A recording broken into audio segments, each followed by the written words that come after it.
सबसे महत्वपूर्ण अगर कुछ होता है खासतौर पर श्रद्धालुओं के लिए, देवी माँ के भक्तों के लिए, वो अनुष्ठान है। 9 देवी के स्वरूपों को तो पूजा जाता है, लेकिन कोई और विशेष अनुष्ठान जो उन्हें करना चाहिए जिसके बगैर उनकी पूजा भी अधूरी रह सकती है? व्रत का विशेष महत्व होता है, क्या कोई खास मंत्र हैं जिनका जाप करना चाहिए इस दौरान?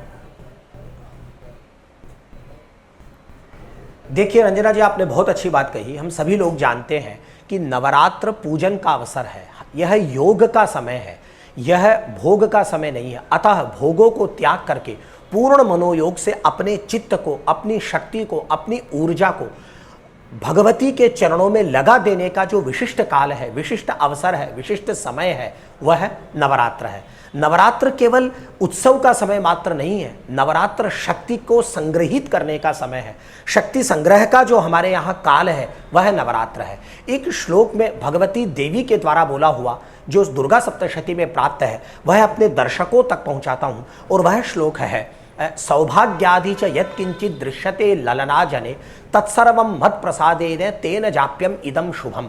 भगवती स्वयं कह रही है ललना जने। ललना शब्द का अर्थ होता है स्त्री।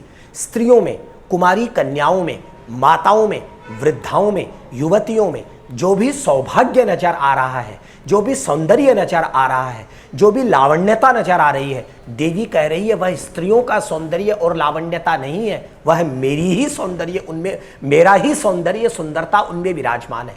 इस भगवती के कथन को मान करके प्रत्येक स्त्री में, प्रत्येक नारी में, प्रत्येक कन्या में, प्रत्येक बच्ची में, प्रत्येक वृद्धा में मातृस्वरूप का दर्शन करना, यह नवरात्र का सबसे बड़ा व्रत है।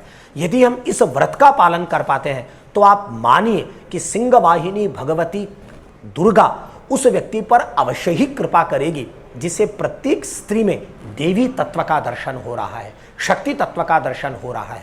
बाकी हम सभी लोग जानते हैं प्रथमम शैलपुत्री च, द्वितीयम ब्रह्मचारिणी, तृतीयम चंद्रघंटेति, कूष्मांडेति चतुर्थकम, पंचमम स्कंदमातेति, षष्ठम कात्यायनीति च, सप्तमम कालरात्रीति, महागौरीति चाष्टमम, नवमम सिद्धिदात्री च, नवदुर्गाः प्रकीर्तिताः एताः नव मातरः सन्ति अस्माकं संस्कृत साहित्य।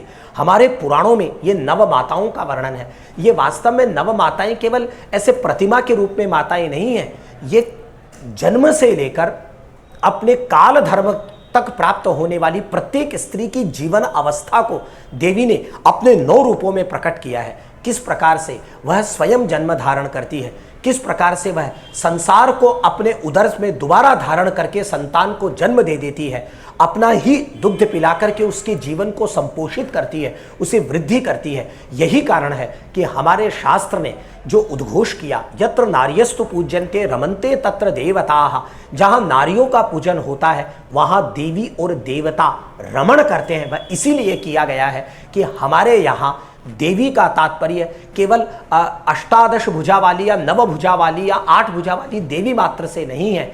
घर में जो देवी विराजमान है, पुत्री के रूप में, बहन के रूप में, पत्नी के रूप में, माता के रूप में, पड़ोस में जो बहनें हैं, माताएं हैं, समाज में हैं, राष्ट्र में हैं, इन सब में देवी भाव को धारण कर लेना, उन्हें केवल देह न मानकर उन्हें देवी मानना, यही हमें नवरात्र पर्व हर 6-6 महीने में आकर के सिखाता है।